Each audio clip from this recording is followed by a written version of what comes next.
السلام علیکم ورحمۃ اللہ وبرکاتہ۔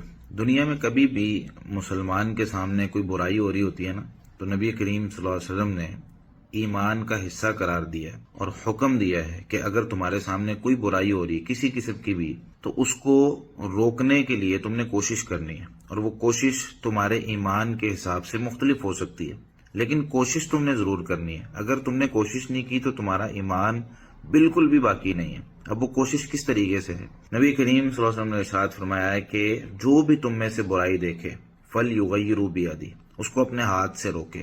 امر کا صیغہ حکم ہے یہاں پہ نبی کریم صلی اللہ علیہ وسلم کا کہ اس کو اپنے ہاتھ سے روکنا ہے۔ اب مثال کے طور پر انسان جا رہا ہے، رستے میں کوئی تکلیف دہ چیز پڑی ہوئی ہے تو بندہ اس کو ہٹا دے، یا اسی طریقے سے کوئی شخص کسی مسلمان کو مارنے کی کوشش کر رہا ہے تو اس کو اپنے ہاتھ سے پکڑ کے پیچھے کر دے، بھائی پیچھے ہو جا، یہ ابھی یہاں پہ اس طرح کا کام نہیں کرنا۔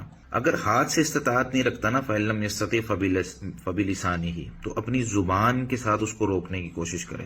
مثال کے طور پہ خود نہیں وہ ہٹا سکتا تو کسی کو بلا لے آواز دے کے کہ بھائی آپ آ جاؤ، آپ اس کو منع کرو اور آپ اس کو جو ہے نا پیچھے کرو۔ خود نہیں کر سکتا ہے تو کم از کم آواز اٹھا کر، آواز بلند کر کے کسی کو بلا سکتا ہے، یا دور سے کہہ سکتا ہے کہ بھائی اس کو چھوڑ دو، یا کسی طریقے سے کسی بھی آج کل جیسے سوشل میڈیا ہے اس پہ آواز اٹھا سکتا ہے، پلیٹ فارم ہے بہت زبردست ہے، اس کو جو ہے نا وہ اپنے حق کے لیے، اور یہ مسلمان کا حق ہے، اس کا ایمان ہے نا، اگر کسی برائی کو دیکھا ہے تو اس برائی کو ختم کرنے کے لیے اب ایمانی تقاضا ہے کہ اس کو ختم کرنے کے لیے کوشش کرنی ہے۔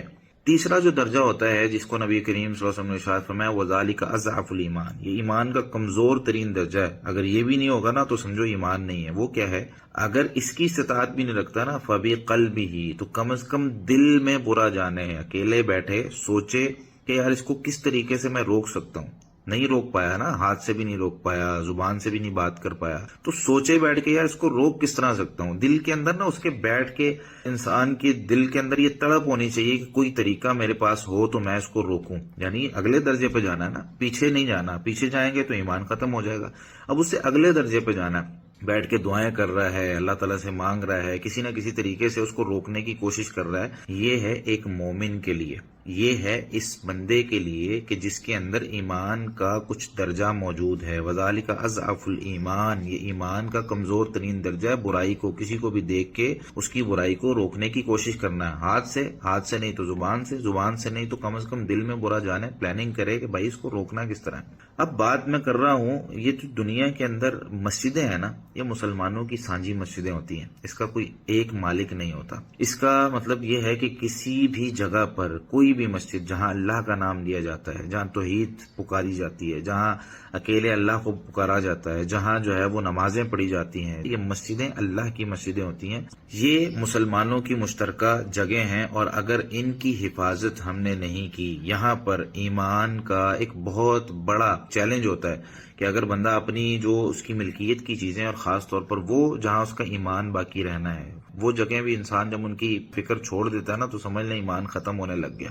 اب یہ جو جس مسجد کی ہم بات کر رہے ہیں نا، دنیا کے اندر دیکھیں بہت سی مسجدیں ہیں اور ہر محلے کے اندر مسجدیں، لیکن کچھ مسجدیں مسلمانوں کی وراثت ہیں، کچھ مسجدیں انبیاء علیہ الصلوۃ والسلام نے تعمیر کی ہیں۔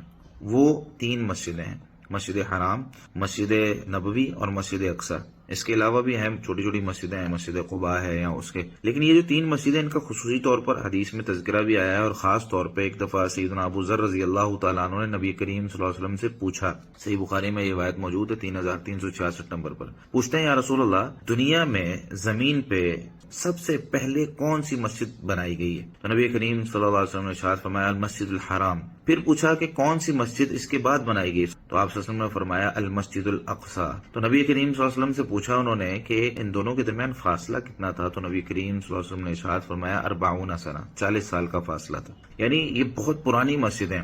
تو پہلے سے یہاں ایک مسجد اقصی کے نام سے یہاں ایک مسجد موجود تھی۔ مسلمانوں کی جو ابتدائی مسجدیں ہیں، نبی کریم صلی اللہ علیہ وسلم نے جو ارشاد فرمایا کہ سب سے پہلی مسجد مسجد حرام ہے، دوسری مسجد مسجد اقصی ہے، یہ وہ مسجدیں ہیں جو مسلمانوں کی مشترکہ اور سانجھی مسجدیں ہیں۔ تو ان پر اگر کوئی بات کرے تو میرے بھائی، اور خاص طور پر مسجد اقصی کے حوالے سے تو یہ مسلمانوں کا پہلا قبلہ بھی ہے، اس میں اگر کوئی جو ہے نا کوئی مسئلہ ہوتا ہے تو مسلمانوں کو کم از کم اپنے سوشل میڈیا پہ آواز تو اٹھانی چاہیے، کو بات تو کرنی چاہیے کہ بھائی ہماری مسجد ہے، اس مسجد کے اندر ہمارا حق ہے، اس مسجد کے وہ بانی مسلمان ہیں، اس مسجد کے بنانے والے وہ انبیاء علیہ الصلوۃ والسلام ہیں، ٹھیک ہے، تو اس کی حفاظت کی جائے، اس کو وہ بابرکت جگہ ہے۔ تو یہ ساری باتیں ایک طرف رکھ کے اپنے ایمان کو جو ہے نا وہ جگانے کی کوشش کریں کہ یار میں کیا کر سکتا ہوں، اگر کبھی کوئی مسلمانوں پر کسی بھی جگہ پر ظلم ہو رہا ہوتا ہے تو میں کیا کر سکتا ہوں، مجھے اس کی کوشش کرنی ہے کہ میں کسی نہ کسی طریقے سے اپنا ایک حصہ ڈال دوں تاکہ میرا ایمان جو ہے وہ باقی رہے۔ جزاکم اللہ خیرا۔